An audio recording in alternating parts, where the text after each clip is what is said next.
Welcome to the Imperfect Dads podcast. This is your host, Devin. We believe dads care deeply about their family and kids, but they don't always have a space to discuss what their life looks like. Our podcast is a space for dads to discuss the ups and downs of fatherhood and how they feel like they're holding it together or how they're not. Thank you for joining us for this episode. This podcast is part of the Never a Face Network. Make sure to follow them on Instagram or go to the website neverafacenetwork.com. On this episode, we have on drummer Mark Stepro. Mark is the current touring drummer for the Wallflowers, and you may have heard him play with Ben Kweller. We talked about both being German and from the Midwest, reflections on his son turning 10, talking to your kids about darkness in the world while also wanting them to stay a kid, generational parenting differences, how he stays connected while on tour, learning to set boundaries as a musician, doing family admin on a tour bus, and being present for his family. And also just like one more thing. Dad, just start the episode. Oh, my bad. Hey, Mark, welcome to an episode of The Imperfect Dads. How are you doing today? I'm well, thank you. Thank you for having me aboard. Appreciate it. Of course. Happy to be how here. How do you pronounce your last name? Is it Stepro, or how do you pronounce it? It's Stepro with the Stepro. accent on the E. Yeah, it's Okay. a weird like it's one of those not let's see, what's yours? Is it Neeson. yours? It's Neeson. Yeah, it's German. It should be I before E, except for me. Yeah. It's my first and last name are just constant trouble for anyone whenever they see it in writing. They're like, yeah, I got nothing. I don't know how to pronounce this. Stepro is one of those last names that's like not there are other Stepros and I have found them on Facebook and stuff, but it's just not one of those instantly ethnically identifiable. It's not like No. O'Shaughnessy or Schwartzberg or something where you're like, oh, I see what this guy's deal is. You know what I mean? Like Yeah. it's weird. It's a weird one. What's the origin? I'm German. I'm from Indiana, so I've got all the German, Midwest, all of that vibe to me. Yeah. Also German, also Midwest. I come from Ohio. I got a lot of Stepros in Indiana. Okay. And I believe it's probably a truncated German name of some kind. It's some kind of Ellis Islanded name. Yes. Yeah. Where I think Neeson means like from the city of, like it's something like that where like originally had a purpose, because that's a whole other side tangent of whenever last names were like more about your trade and where you came from, as opposed to just like Smith. Yeah. Devin, the guy who does the thing. Exactly. Yeah. That's basically Devin Bakerfield. And it's like, what's that mean? He probably bakes out in a field. It's pretty literal. Yeah. So, besides last name questions, let's just start off with like a basic first question. How many kids you got, ages, all that good stuff? I have one son named William who is 10 years old. Nice. So my oldest is 9. The thought of her turning 10 is still like, wait, you've been here for a decade? This is insane. Do you have any emotions or any feelings around the fact that he like has been around for a decade? Because that to me seems like such a big milestone. It does. That does seem like a round number that would sort of engender that kind of self-reflection. Yeah. I don't know that I hit that specifically based around that number.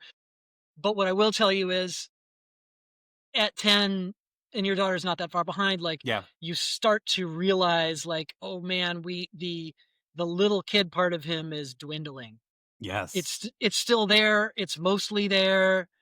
He's on his way into a new zone, you know? And I guess if there's any significance to 10 specifically, it's that really got kind of codified in my mind of like, okay, I'm about to have a kid as opposed to a little boy. Yeah. And I think it's like, my hope always as a dad is to meet my kids where they are. And it is probably where you start to realize like, okay, I've got to like teach him in a different way. Because how I teach my 4-year-old versus how I teach my 9-year-old, my explanation, the thoroughness, and my expectation of them to grasp the details of it is drastically different. Sure.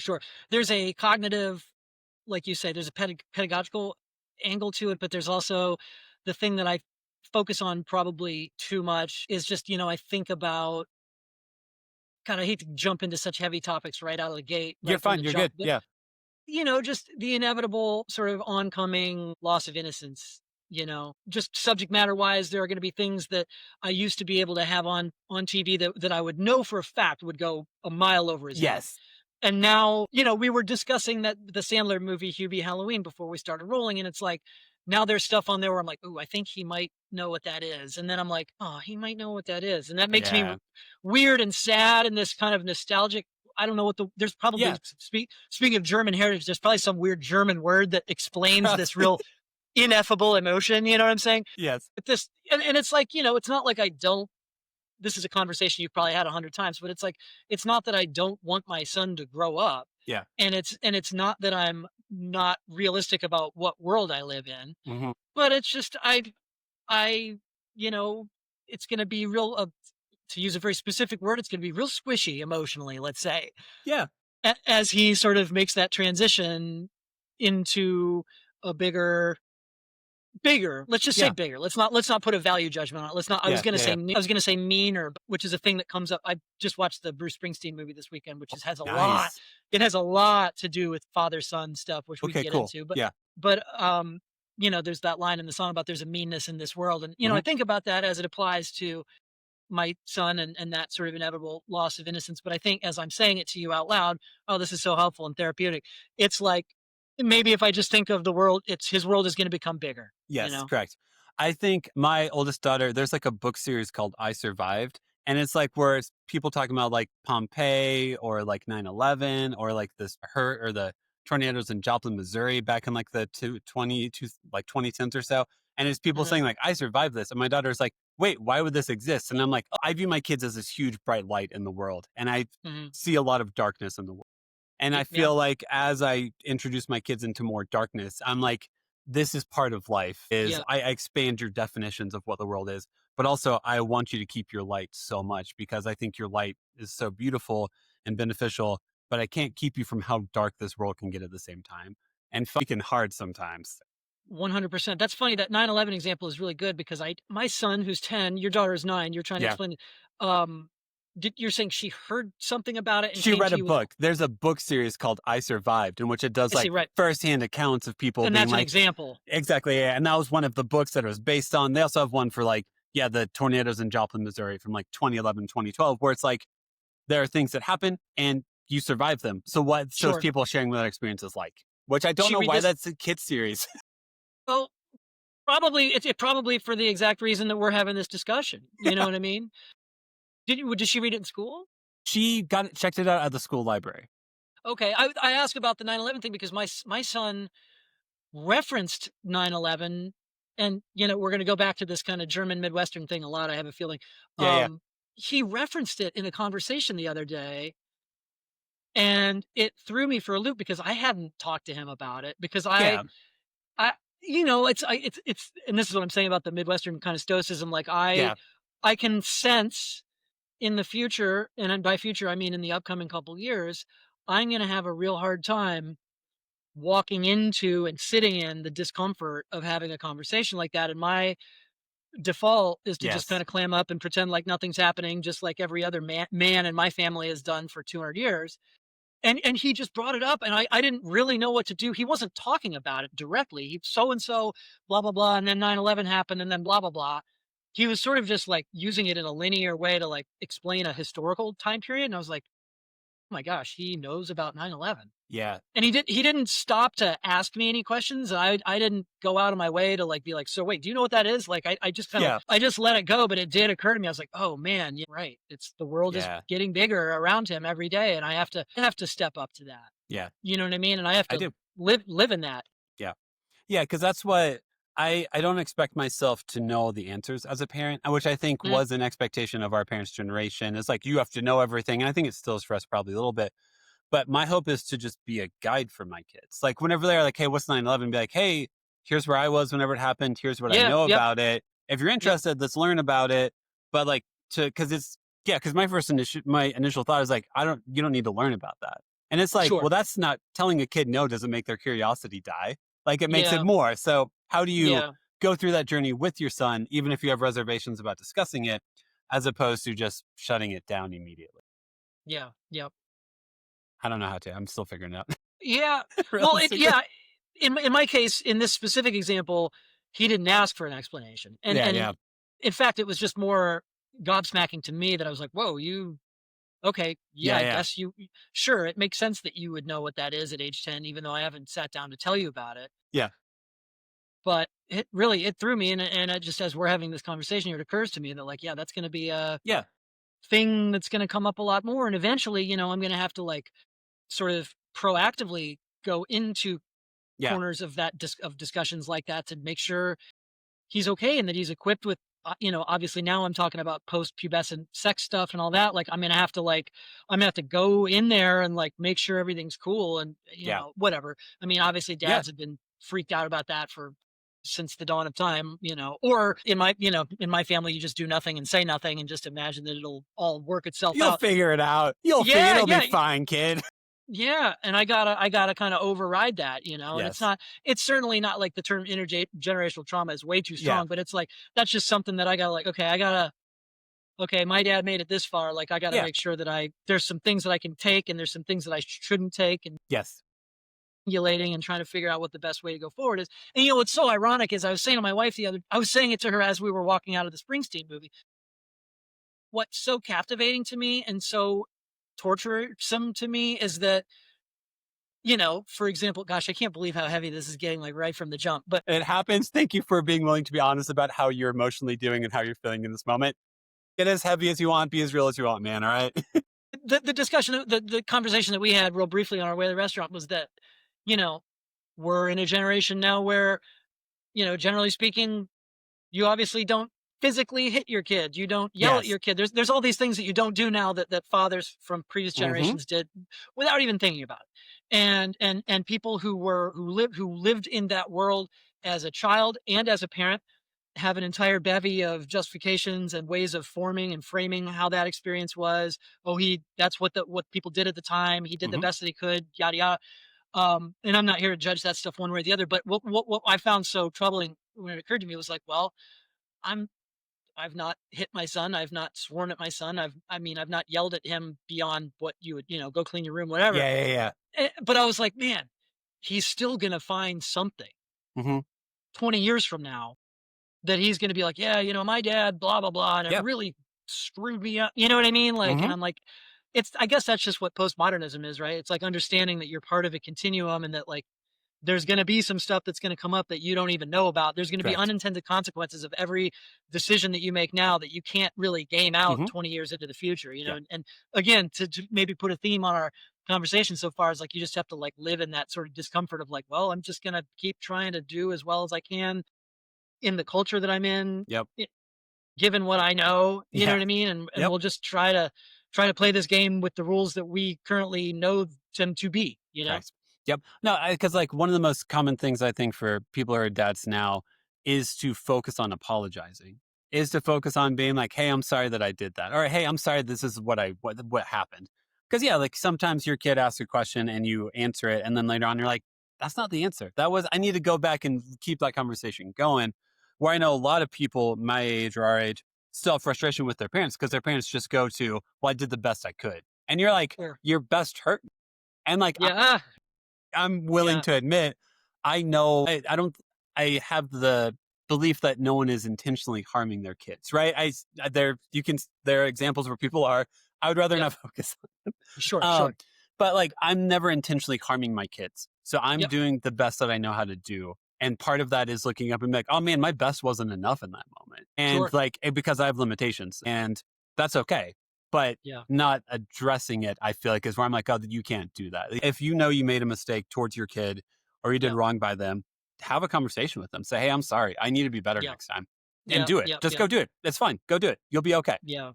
Yeah. One way that I've learned how to apologize to my son, and it's a way that will maybe redirect this conversation towards something a little less heavy, is just that he's gotten used to like, it's my fault, but he'll like he'll extract a promise out of me in a moment of in a moment of weakness when I'm kind of like, just whatever I can get him to, how can I make this conversation be over? Yeah, we'll do that thing. Anyway, moving Yes. on. 2 weeks later, Yeah. hey, remember how you said we could do that thing? And I'm like, God, oh man. And there have been times when I've had to be like, dude, I'm sorry. Yeah. Cards on the table. I just said that in a moment, and I did not intend to kind of fulfill that promise. And here we are. And now I have to make a tough decision of like, well, okay, I guess maybe let me see if I can figure out how to go order that Nerf gun or whatever the Correct. case may be. Yeah. You know, Or if you're like, hey, we can get ice cream after dinner, then you do other stuff. that kind of Then, stuff. then it's 8 p.m. and they're like, when are we getting ice cream? And you're like, Yep. I can't have you eat ice cream at 8:30 at night, man. Like Yeah. I can't do that. I feel like in those moments, I try to negotiate with my kids realistically and be like, Yeah. okay, we can't do it tonight because it's too late. How Yep. about Friday? Let's do it on this Yeah. day. And like, Yep. because it's not like, it's like a delayed yes, I don't know, or something like Yeah, that. yeah, that's a good way to put it. That's a good way to put it. Because like, I'm not trying to tell my kids, like, I also don't want to make promises I don't keep. That doesn't Yep. sit well inside of me. So No. it's trying to figure out like, hey, it doesn't make sense to do right now, but let's sit down and think about it. Remind me, I'm not trying to hurt your feelings or make promises I'm not following through on. I need to be better about it. Let's figure out a way in which we can make this come true. 100%. I love whenever like I'll be like, hey, to my middle child, she leaves her water bottle at school every single freaking day. And I'm like, hey, do you know where your water bottle is? She's like, yeah, it's at school somewhere. And I'm like, can you remember to grab it? She won't remember it for like the entire week. But then she'll remember those little promises that I made apparently like a month ago. Like it's Very the most selective. important. Yeah. So like, oh, okay. So you listened in this moment, but you didn't listen whenever I just want to make sure your water bottle isn't filled with mold and disgusting water. She's like, yeah. And I'm like, Yeah. I respect you, but also please don't do this. That's such a it runs the risk of becoming a little bit tangential, but Yeah. how old are you, Devin? I'm 38. 38. Okay, I'm Yeah. 44. Okay. So I think we're in the same cohort as far as this goes. It does occur to me, like after my son, leaving water bottles, he's 10 now, so it's fine. But like, Yeah. In that younger age, say 4 to 7, it's like the water bottle. His water. Does he have a water bottle? And I just remember thinking, my God, these kids are so hydrated now. Like I just don't remember. I never. No, I never drank drink water. I drink Dr. Pepper and Pepsi for like my entire life. Or I just feel like, hey, I'm thirsty. We'll go to the drinking fountain and get a drink of water. Okay, problem solved. You know what I mean? Like that was that. And I don't want to turn it into like in my day, but I do see, because I live in Southern California. It's I live in kind of an interesting, metaphorically live in kind of an interesting kind of cross region of like, my wife and I come from the very rural Midwest, and we live in a relatively progressive, urban, highly educated section of Los Angeles. And it's kind of an interesting dance to like learn how like, okay, here are the things that a lot of the people in my community are real worried about. And I agree with most of it, but then there are other things that I'm like, well, what's the big deal? But I don't I don't want to look like a total monster or whatever. Sort of trying to navigate, I just the water bottle. I just remember, and it's different on gender lines too, because at least in my family, like I just remember when my son was little and I would take him to the park. When my wife or the nanny would take him to the park, it's like it required a production meeting, and there were like bags were being packed. Yes. And I just remember being like, I just took him to the park. Well, what did you do when he got hungry? We went home and ate. You know what I mean? Like, well, what did you do when he was tired? Like, well, we just went home and I'm talking about a park that's 5 minutes away from my house. Yeah, so of course. Yes. Yeah. Understand if you're going across town and it's a whole day type of thing. But that was something I remember having to adjust to, like having all the necessary stuff, all the accoutrement. You know what I mean? And then parsing out like, okay, do I really need all this? Like, I kind of want to be a little light on my feet here. Yeah. We went, I mean, I put the sunblock on him before we left. I went to the park. He got tired, and then we came home, and as far as I can tell, he's still alive. Like, I didn't bring all the stuff, but I think he's moving in his room. Yeah. Like, he's still in there. Yep. Or like, it's like, okay, I've got the diaper bag, especially when they're little. It's like, I've got the diaper bag. I've got the change of clothes. I've got everything. And then your wife will be like, did you change out the change of clothes so it's ready for summertime? Because now it's getting warmer out. Do you have shorts and there's instead of pants in here? And you're like, well, I brought the bag. Does that account for anything? That's good. Right. Yeah, true. So, but I've also done the playground trip. Like, I'll do that with my 3 kids because I'm a stay-at-home parent. So, like, during the summer, I'll be like, hey, we're going to go to the playground. We're going to go to the zoo. Do we want this to be a full day thing or like a morning thing? Yep. Which they're old enough to have that discussion now. And I'll be like, because if we're going for the full day, that means we need to pack a lunch. We need to pack drinks. We need to pack all this stuff. But if you guys just want to do it for the morning, that's cool. But just know that if you suddenly are like, let's do it for the full day, and I'm suddenly annoyed because I don't have all the things I thought I should have. This is the moment to decide that. So let's discuss it now because, it also feels bad whenever you go out somewhere and they're like, can I have another snack? And you're like, I only brought 2. And you ate them all. Yeah. and I don't want to spend $20 on popcorn at the zoo. So. Yeah, totally. Yeah, if you're across town at the zoo and you bought tickets and it's an all day thing, that's certainly a thing. But I've definitely been in situations where I'm like, are you hungry? Okay, we'll just go home and eat the food at the house.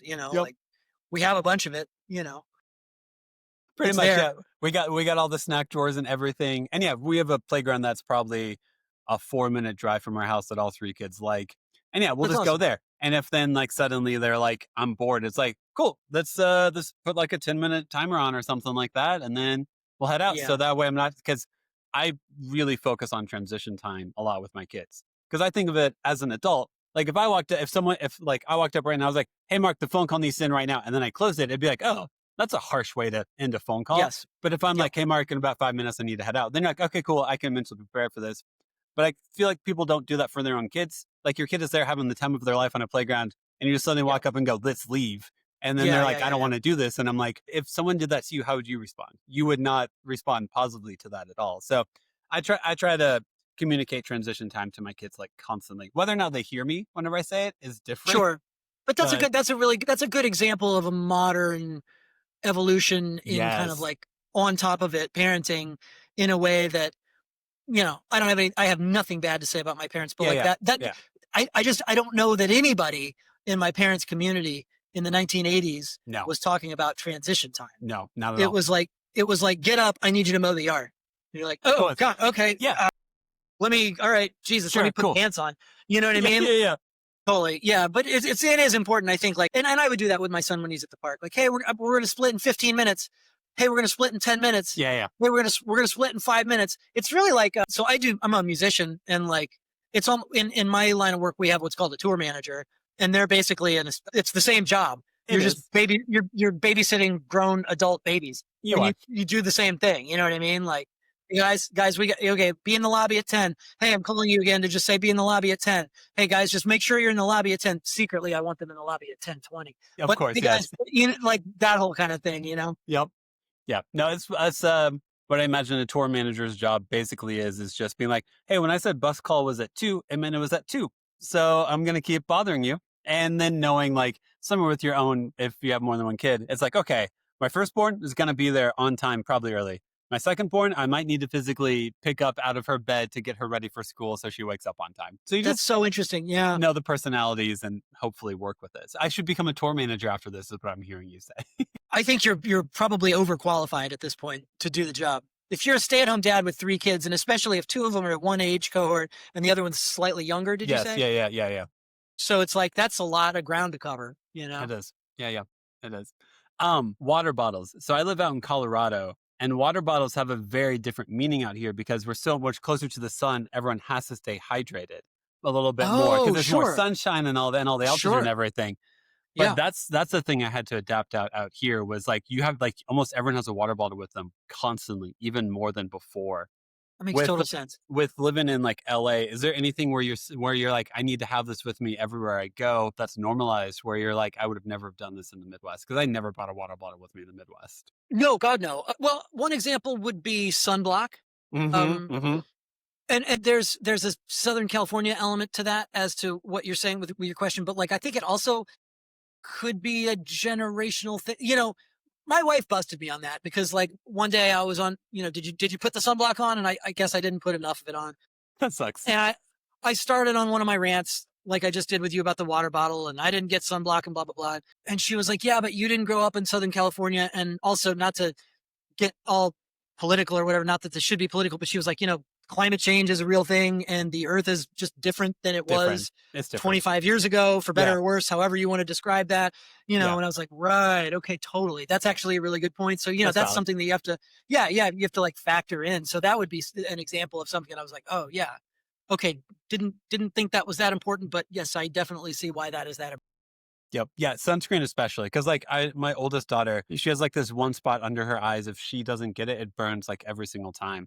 And so I'm like, then like walking up to her and I'm like, close your eye. And I'm like doing all this stuff that I'm like, unless we went swimming at a beach or like a public pool or something like that, I don't think I wore sunscreen at all whenever I was a kid. Right. Yeah. I mean, it's just, we live in an era of there've been a million articles in the Atlantic about what you call like intensive parenting. Yeah. Kind of the modern update, the snowplow parenting, the idea that if anything difficult approaches my kid, I'm going to get there before it gets to them and I'm going to remove it from their purview like a snowplow or whatever.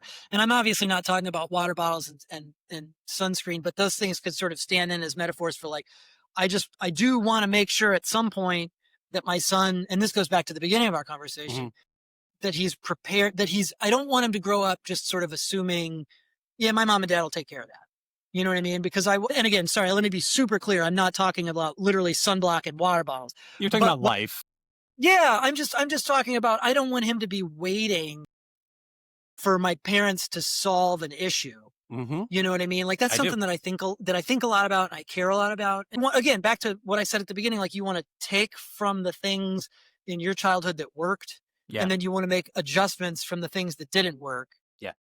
You know what I mean? And I think about that all the time, trying to strike the right balance between let me remove every single problem that's coming towards you before it gets within a country mile of you. And I don't know, dude, you go figure it out. You know what I mean? Like I want to find the right balance there. Yeah, I think it's extremely difficult because everyone will experience failure at some point in their life. It's just part of existence. And like, how do you introduce opportunities to fail to your kids? Because that's like the hardships that I want them to figure out. Like, hey, when this didn't go the way that you thought it would go, who are you? Are you still able to be kind to people? Are you really judgmental of yourself? Like, how do you deal with a failure whenever you really cared and it didn't work out the way that it worked out?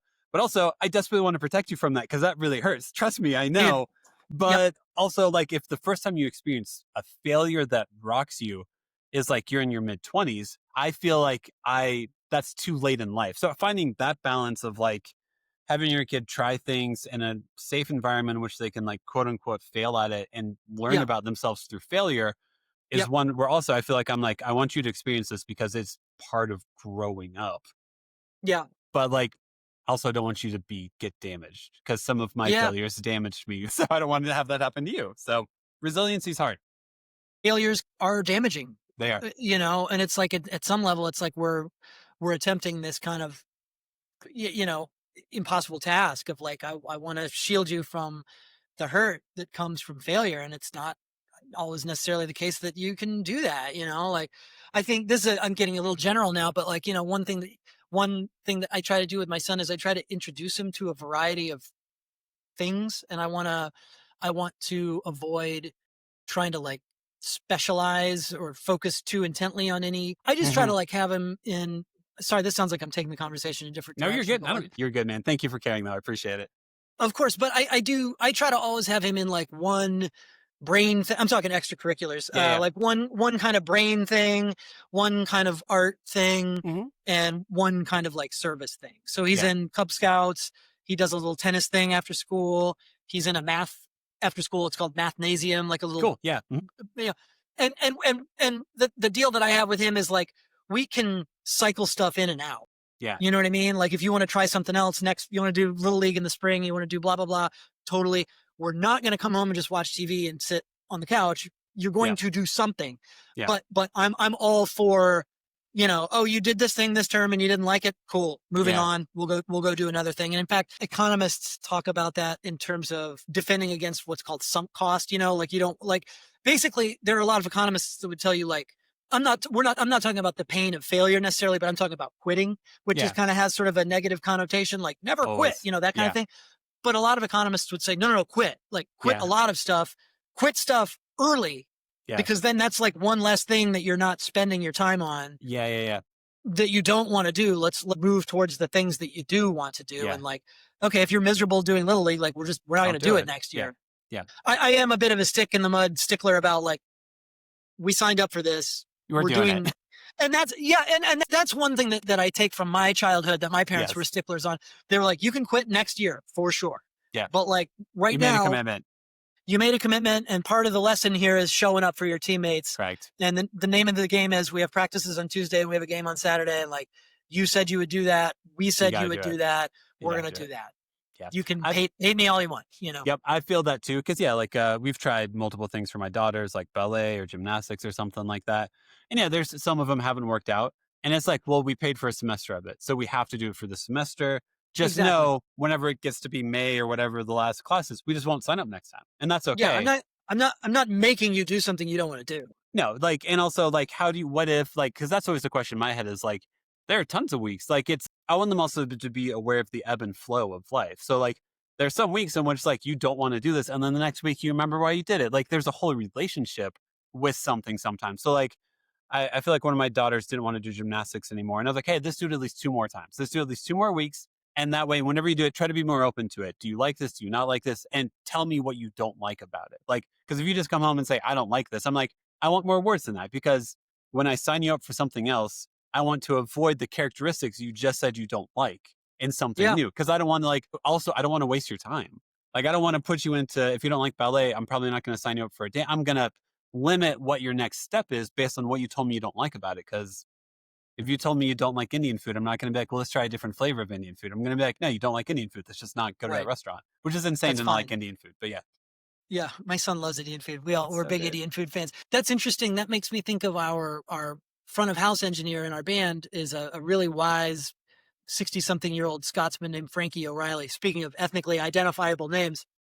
And, you know, we talk about getting the sound dialed in, and he says that he has this phrase that has become a real mantra to me. And he says, it's a process, mate, in his Scottish accent. It's a process. That's awesome. You know, it's a process. And like, I'll say that to my son, if to your point of him, maybe he's doing an activity that he generally speaking likes, but he doesn't have a good day. And this day sucked. I had a bad time at practice. And, you know, and I just say like, man, it's a process. Like every day is not going to be your favorite day, but you know what? You get up and you just do it again. It's a process. It's a rinse and repeat. Like we do this all day. We should keep doing this.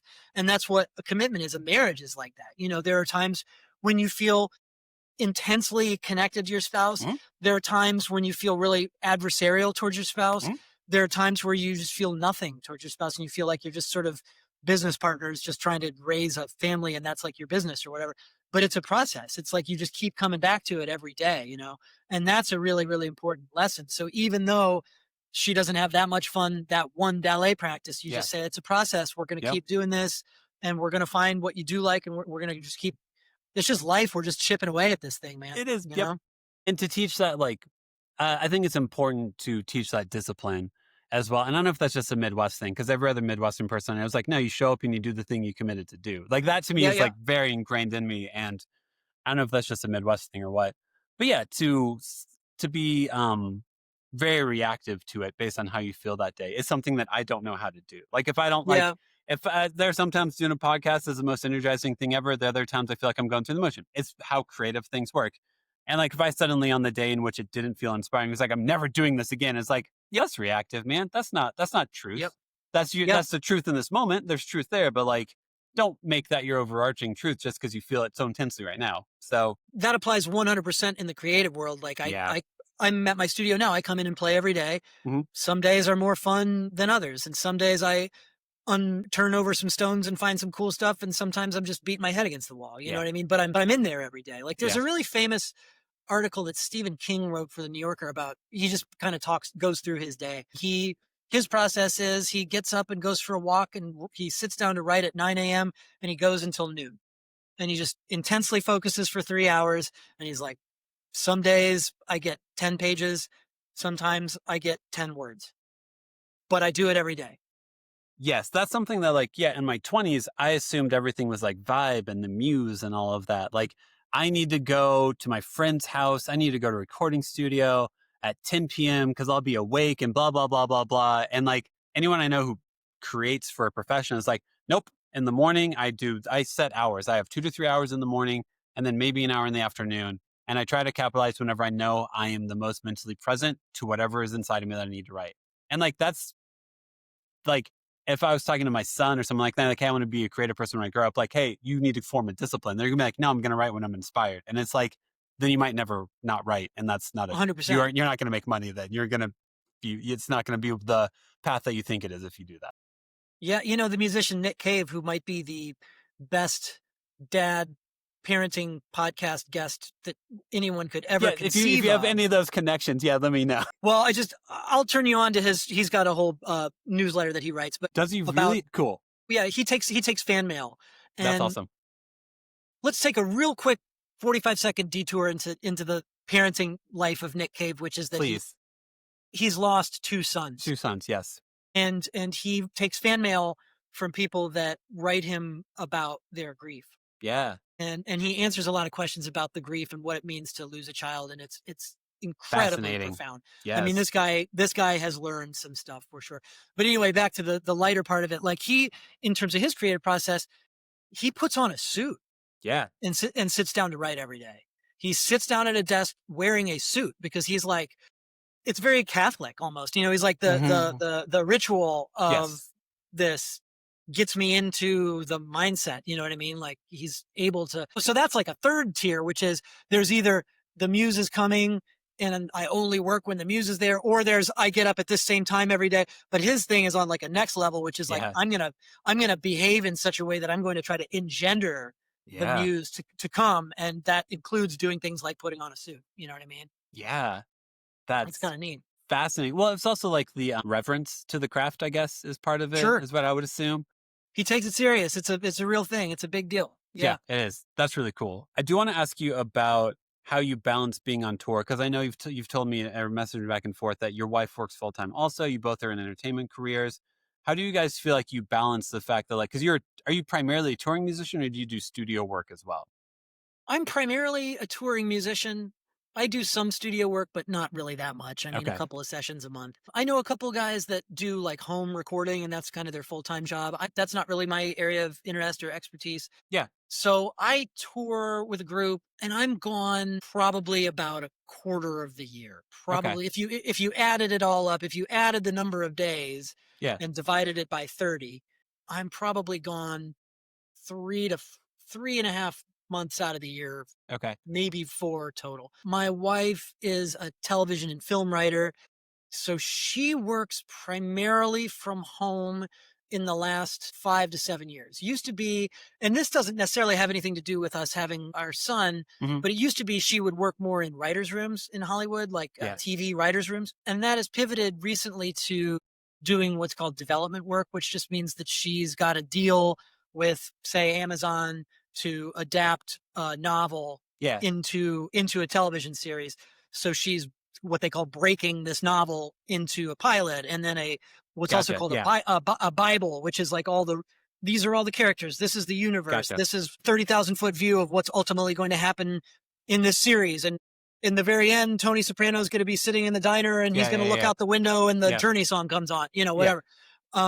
So she does that. How we make that work, I'm going to just keep referring back to it's a process. Yeah. Absolutely. And sometimes it's never easy, but Mhm. sometimes it's palatable, and sometimes it's borderline. This is going to tear us apart, and it's Yeah. Yeah. very It's Yeah. we only have one child. If we had two, one of us would almost certainly have to quit. Hmm. It just would not be feasible. We live in Los Angeles. Our family are all in Ohio. So the thing that young families have had to their advantage for hundreds of years, thousands of years, Hmm. meaning granny's going to watch the kids, auntie's going to watch the kids. We don't Yeah. have that. So every piece, especially when my son was younger, every minute of childcare that didn't involve us was hired and paid for. And, we can financially absorb that, but I think particularly for my wife, it was a really difficult pill to swallow just emotionally, just this Yeah. idea of I have to transactionally engage with a stranger Hmm. to pay for my kids so that I can go do my job, and that's a really intense thing. And I feel like, I listened to your talk with my buddy Chad, with Chad Gamble, and he gave it up heavily to his wife, as he should. Hmm. And I have to do the same thing, as we're having this conversation, it's like I don't give my wife nearly the credit that I should. And I need to make sure I need to really be on top of that Yeah. because, as she points out, she's right about this. She's like, when you go on tour, yes, you're earning money and you're doing your job, but I'm also doing my job and your half of your job raising our kid. Yeah. So it's like my job when I go on tour, my job is X, but her job is 1.5X. Yeah. Correct. 2X really when you think about Hmm. it. Yeah. So it's much more difficult. And so the answer to your question, like it really is a process. There are some pragmatic things that she and I have kind of picked up on in the last year that have been helpful, which is in the era of ChatGPT and personal assistance and modeled learning and so on and so forth.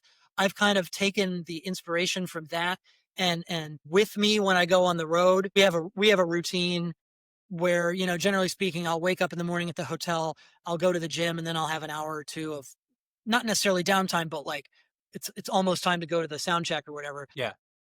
That is when I am calling the veterinarian to schedule the veterinary appointment. I am paying bills, Yeah.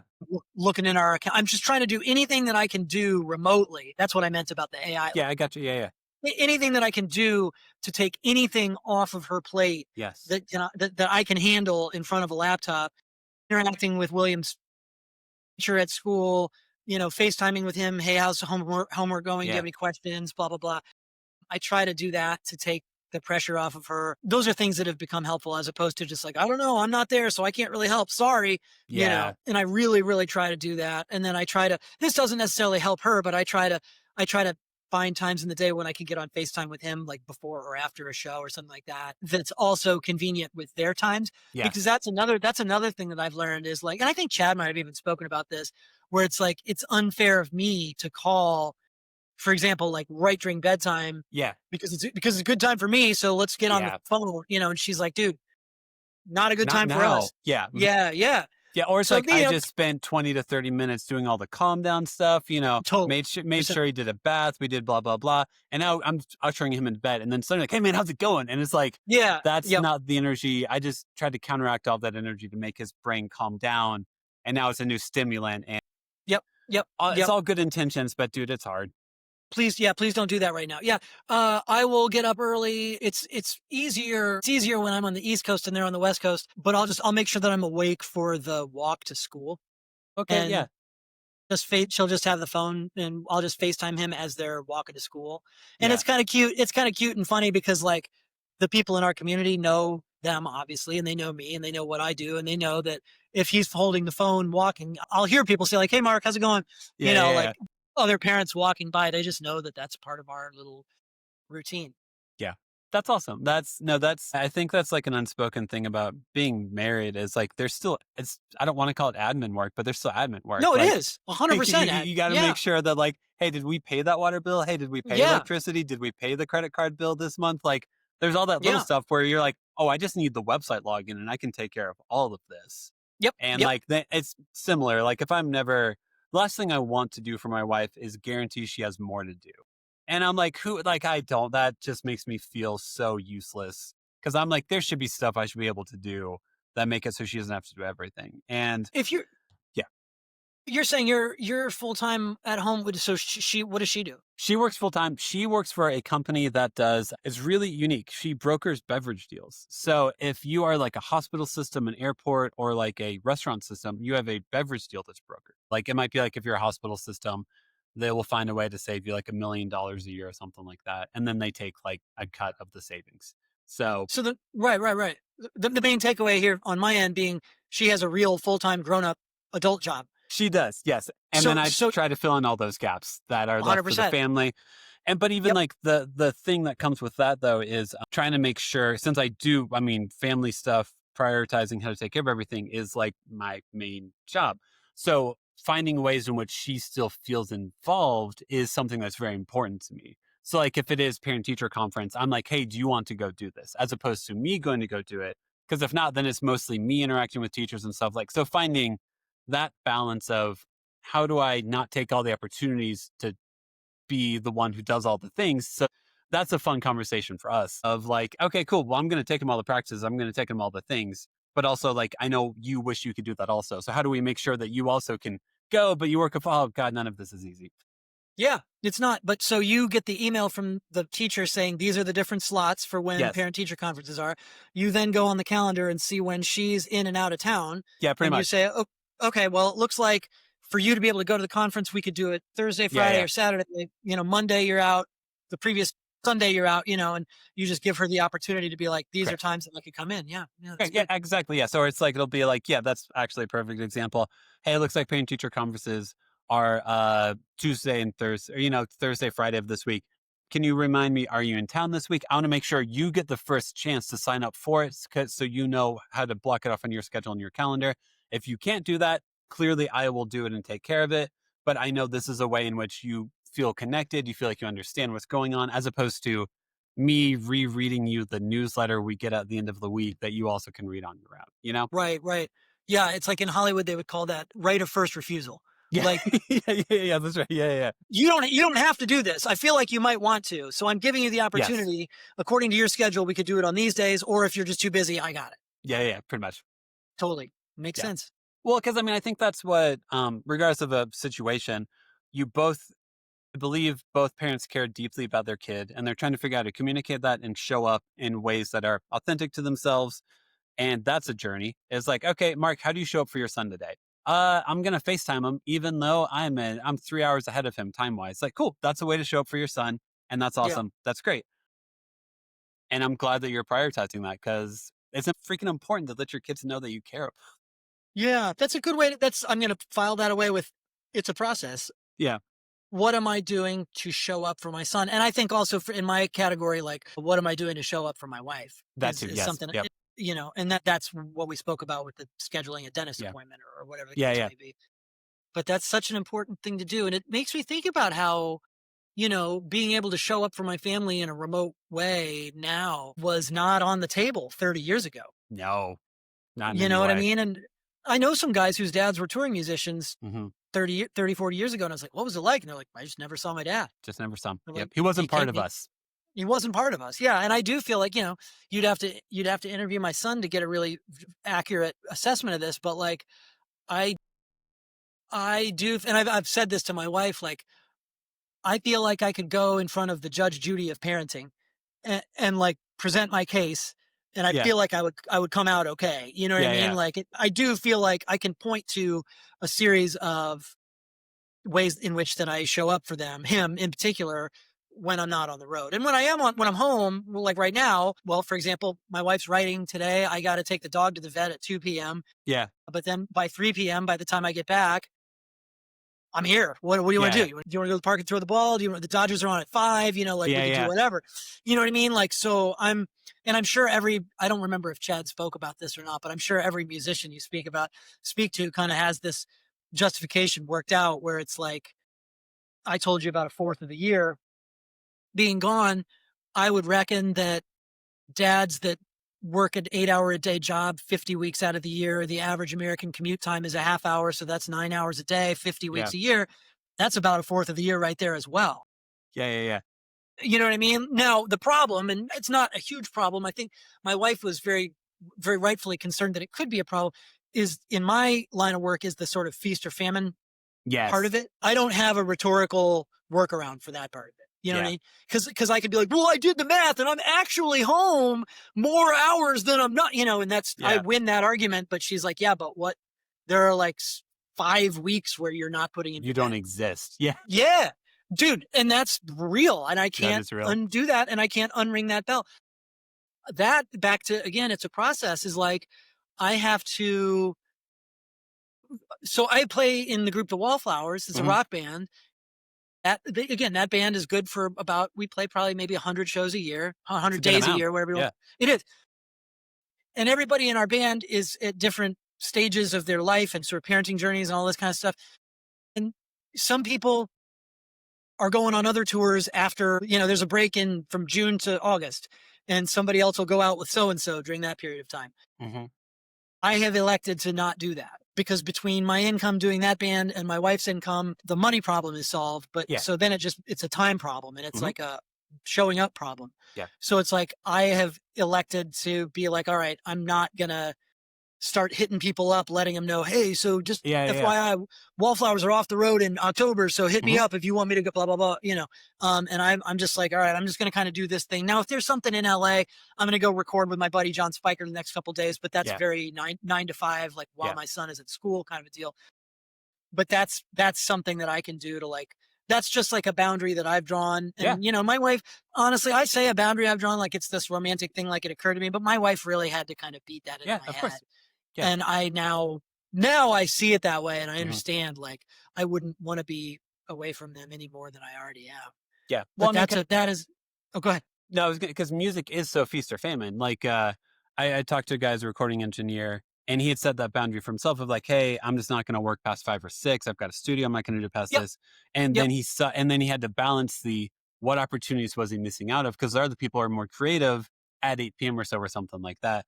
but he was saying no to these opportunities. And whenever you're a self-employed business person, which is basically what you are, you run a small business 100%. of playing drums, and you're Yes, I am. saying no to opportunities.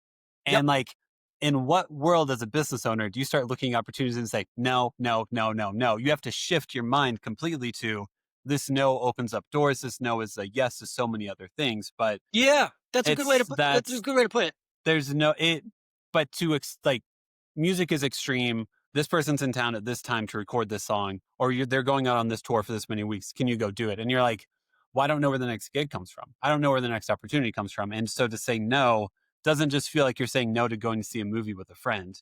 You're saying no to opportunity. You're saying no to potential. And I'm glad your wife was able to communicate to you, hey, Mark, you're okay to say no to this and it'll be better if you do. And you started to do it. Cause that's not my first reaction either. She didn't put it nearly that softly, but yeah. Well, she probably was also frustrated as hell at you. Yeah, so, because she couldn't get it through my head. It exactly, yes.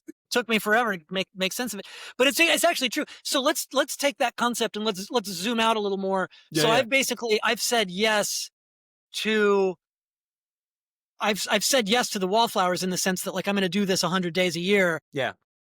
And in so doing, I've made the compromise with myself that like I'm gonna say no to the other stuff for that reason, because I just can't be gone 300 days a year with a kid like I used to all the time. Not if you want to stay married and have a family. Yeah, no, exactly. And that was actually modeled for me really well. Another guy, a guy who actually I should and will put you in touch with, who would be great on this show, is a record producer that I've worked with over the years called Butch Walker, who makes all awesome. these. He makes tons of records. He's one of my favorite people on the planet. I could spend an entire podcast talking about how much I love him. But when I started working with him, he very much, by his own admission, he was like, I keep dad daytime hours, and he's like at 6, you go into work with him at 11 in the morning and the other thing too, side tangent with music and recording, so much time gets wasted. Just people are late and people are talking about nonsense and all this. And part of it is you want to be a good hang and not bum anybody out. You want to be not a stick in the mud. But when you're doing a record in Santa Monica, which is an hour from my house, and somebody shows up and they're like, dude, I'm hungry. Let's go get some food. I'm like, no, let's Absolutely. Yeah. But anyway, like with Butch, it's like, I noticed working with him, like real quick, it's like you get in there at 10, 11 in the morning, at 6 o'clock, 5 o'clock, he's like putting his jacket on. Yeah. He's like out the door. We're not doing this stay up all night nonsense. And he's just achieved a certain level of success where he can kind of dictate the terms of like, if you come work with me, this is how this is going to go, And I've kind of kept that in my own little world. Like, and again, back to the 30,000 foot view, I've said yes to the Wallflowers. I'm all in on the Wallflowers, but otherwise, I'm at my studio until 1 or 2 in the afternoon, and then I'm out of here. I don't come in here really on the weekends. You know what I mean? Like I take weekends off. I'm just not trying to be gone. I'm gone enough as it is. So that's the balance that I've been able to strike, and still, even with that, okay, I'm doing this one band and some scattered odds and ends stuff in LA. With that and with her job and with my son being a person in the world, it's a lot to keep chipping away at it every day. Every day is a negotiation. You know? It is. No, that's so. I would imagine I wouldn't, if my wife makes damn good money, is why I'm able to stay home. And if the equation shifted, if she changed jobs or something like that, I'm sure I would go back to work, because right now I stay home because like the money to pay for daycare and aftercare might be more than I make at a job, which is freaking disgusting. But I know you understand the pain of. So like, if your family is currently not requiring you to go out on tour 150 days a year, don't do it. Like, just don't do it. Just say no to it. And finding the balance. I'm glad you have a band that tours and does well, so you can make it financially worth it to just stay with one band. Because there are lots of musicians where it's like, all right, this month I'm with this band, the next month I'm with this band, and by the way, on the weekends I'm flying out to this place to go play this show. Like, it can be, you can say yes to a lot of things, I guess is what I'm trying to say. So learning how to healthily do that in which you maintain your sanity and connection to your family is a fun journey, I'm sure. It's really true. It, and also it sort of also avoids, there's a upside professionally too, because it just avoids any kind of mid-air collisions where they told me that we were going to have April off. So I said I could go do this tour with this guy. And then the Wallflowers say, oh, actually, by the way, we're doing April after all. Yeah. And then I'm like, oh crap, what do I do? And then you have to either go back on what you said you would do with this one guy, or risk losing your spot in the Wallflowers, and then they have to get a sub, and that chair might not be waiting for you when you get back, So it's honestly just easier if I'm just like, you know what, for right now, as long as they'll have me, I'll just do this thing, and then the rest of the time, it's clean that way. Yeah, no, I get that. And I feel like I know quite a few musicians who are like that also. Like, I'm friends with the guy who's the touring bassist for the Fray, Dane Poppin.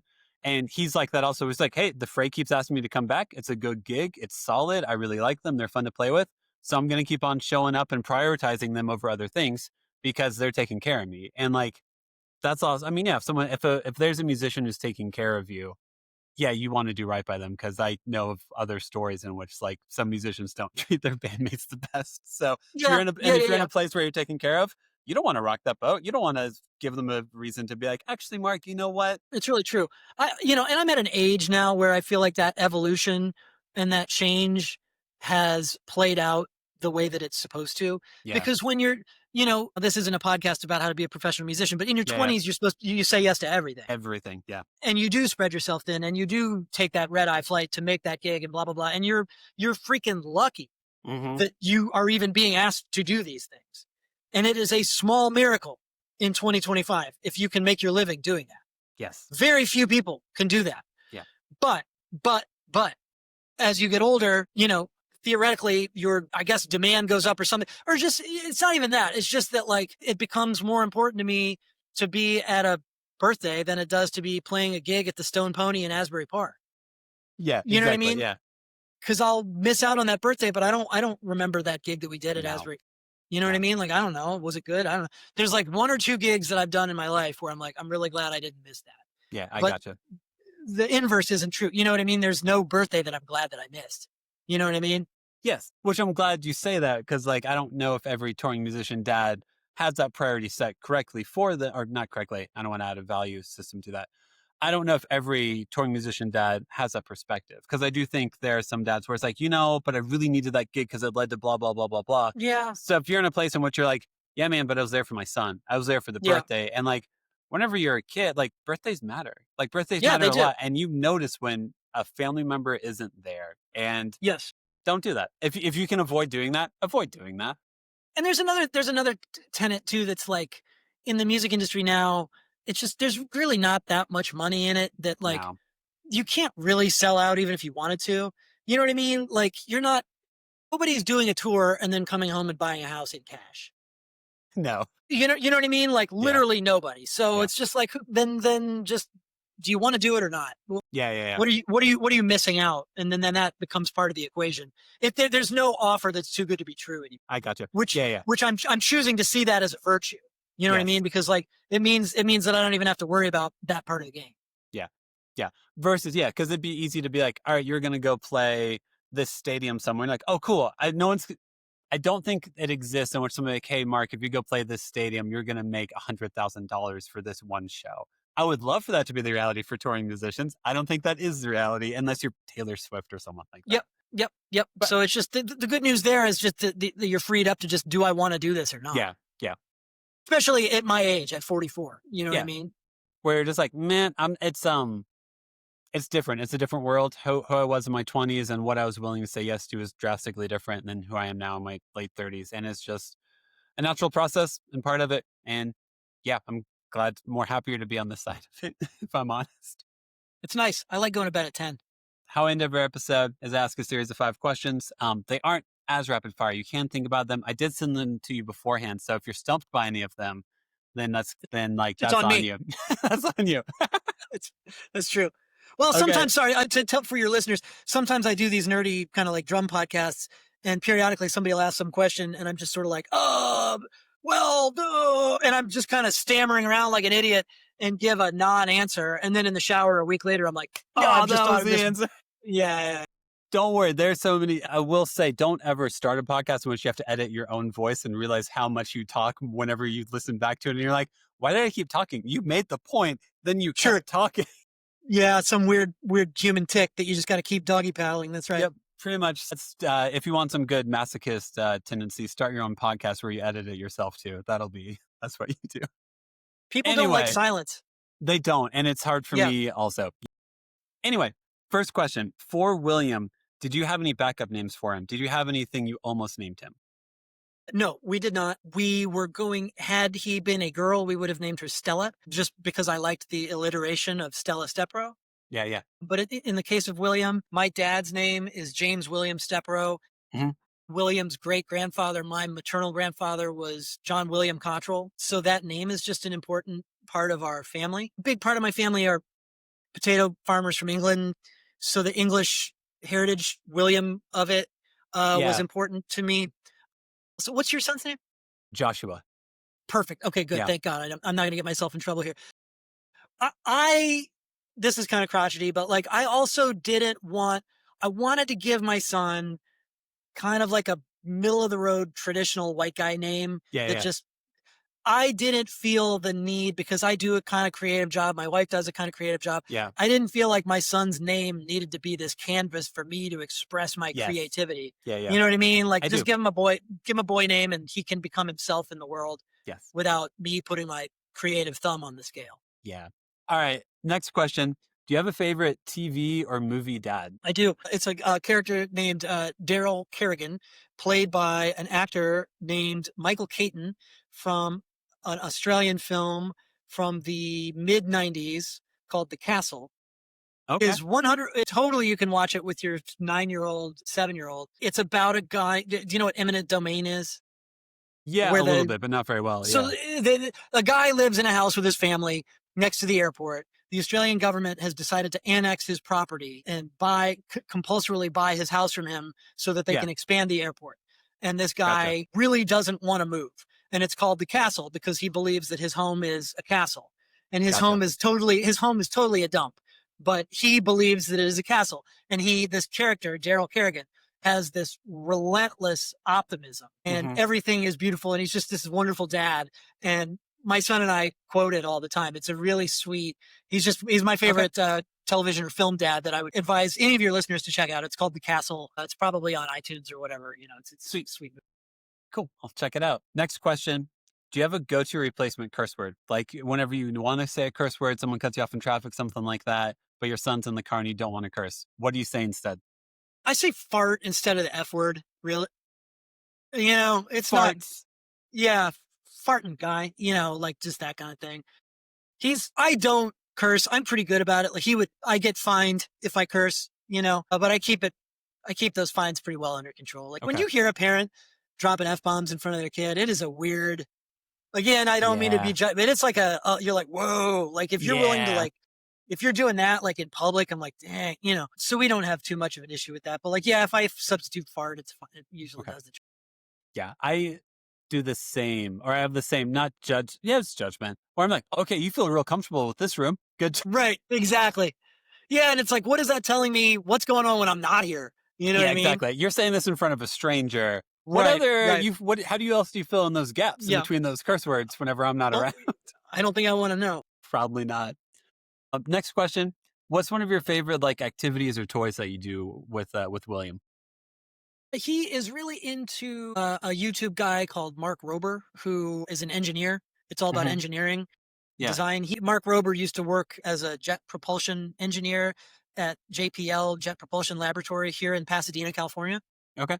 And now he makes these cool kids toys that are sort of like Lego based, meaning like their directions and how to build a little device that will fling a ball across a room or whatever. Yeah, that's cool. And it's a subscription model. My dad, William's grandfather, signed him up for this and pays for him to get this box every month. It's called a build box. Cool. Yeah, I don't do it with him as much anymore, but like he kind of throws it together super quick. We did one last week. Yeah. That's a super enjoyable thing to do. And just throwing the baseball together. Yeah. So simple, but so good. It's so simple and it's so timeless. And it's like, you know, I don't know that he cares about baseball that much. Neither do I. I wasn't really a jock or anything like that, but we're facing each other and it's just a one-on-one activity. And we can talk about how his day was like while we're doing it. Yeah. I've had one dad told me on this that like, his son will get home from school, he'll ask him a question, she'll be like, hey, how's your day? Blah, blah, blah. And his son will be like, meh, meh, meh, like one word answers. He starts throwing a ball with him and he says every single detail that's inside his head. And he's That's like, so interesting. I don't know why the slight physical distraction of just doing this and knowing that like I can't look at my phone whenever you're throwing a ball in my face.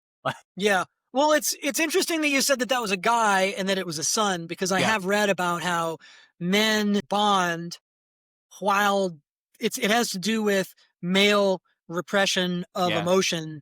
Women can sit and stare longingly into one another's eyes and talk about their feelings. Men have to be doing something. It's why men sit at a bar next to one another and stare at a TV screen and watch a football game. And that's how they express emotions. So it makes sense that if you're throwing a ball, you have this reasonable expectation. It's like a suspension of disbelief that we're not really talking about our emotions. We're just throwing a ball. You know what I mean? Yeah. We went to a soccer game, asked you how you feel since your marriage fell apart, and it was fine in this scenario. 100%. And then, okay, I can't remember in the email. For the last question, did I do best parenting advice you'd received or moment of your kid's life you're most excited to be a part of? Which one did I try to prep you with? I think it was the moment of his life that I'm excited to be a part of. That to answer that question quickly and finally, I will refer you to my friend Colin Gillen, who has daughters. He's just a dad friend of mine in the neighborhood. And we were talking about our kids growing up, and we were talking about living in a kind of pressurized. All parenthood is kind of pressurized, but particularly in big city, kind of like there's a lot in my neighborhood and for like successful parents, you know what I mean? Like who are trying to raise real successful kids. And, I think about like how I'm not really trying to raise a killer in that way. And he said, when I picture my daughters, being grown up, I don't even think about what they're doing as a career. I imagine them as just happy adult women with loving partners and kids. So the part of my son's development that I look forward to being part of is just, I just picture him as an adult, and I try to picture him devoid of, and he's achieved this and he's achieved this. And he's this kind of a professional. And I just try to think of him more as like a happy, healthy, well-adjusted partner and father in his own right. And if I can be part of that, that's kind of the goal. Yep. I agree with that. Or I feel like our generation of fatherhood is less focused on the resume that you're building for your kid and more like do you enjoy, are you doing stuff that you like? Like, do you like doing this? Is more what I feel like most dads focus on with their kids. Cause I know for a lot of people our age, it is more like, hey, but what did you accomplish? And all of us are now like, well, what I accomplished didn't mean shit. Oh, like I'm not going to focus on that for my own kids. It's really true. So it was Bruce in that Bruce Springsteen movie. He says something about you can't achieve your way out of sadness. You cannot. That's solid. You know what I mean? Solid, and there's no amount of like, you can have the most successful kid on the planet, but if you haven't, there are certain things that if you've missed, Yeah. And we'll do another episode in which we just talk about the album Nebraska and how fascinating it is. Happy to do it. I'm your guy. Oh, perfect. So, but anyway, I'll let you go. No, wait. Moment for self-promotion. If you want to promote, like if the Wallflowers are going on tour anytime soon, your Instagram, anything like that, any self-promotion you want to do. I don't. Yeah, you're good. I'm good. I have an Instagram that's my name, Mark Stepro, but some of it is music stuff and some of it's parenting stuff, whatever. It's not really. Yeah. I don't have much to sell you, Devin. That's solid. That's solid. If you see the Wallflowers on tour, that'll probably be Mark behind the kid, just having a good time. I'll be there. That's right. So, I will be there. Yep. And other thing, just so you know, I do offer this to everyone who comes on the podcast. If you are in Colorado or Denver area, I do offer a baked good to anyone who's come on the podcast.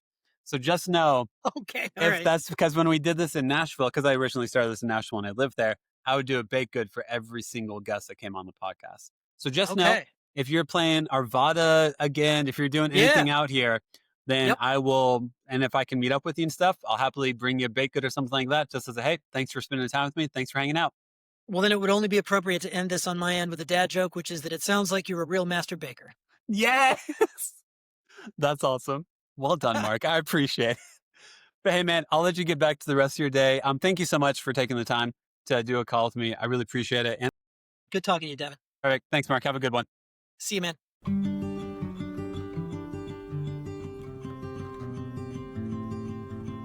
Thank you so much for listening to the episode. Make sure to follow us on Instagram, TikTok, and YouTube at the Imperfect Dads Podcast. And make sure to give us 5 stars wherever you listen to us. Music, editing, and production is all done by me. Make sure to tune in on Mondays and most Thursdays for new episodes. This podcast is part of the Never a Face Network. Make sure to go to neverafacenetwork.com to learn more about them.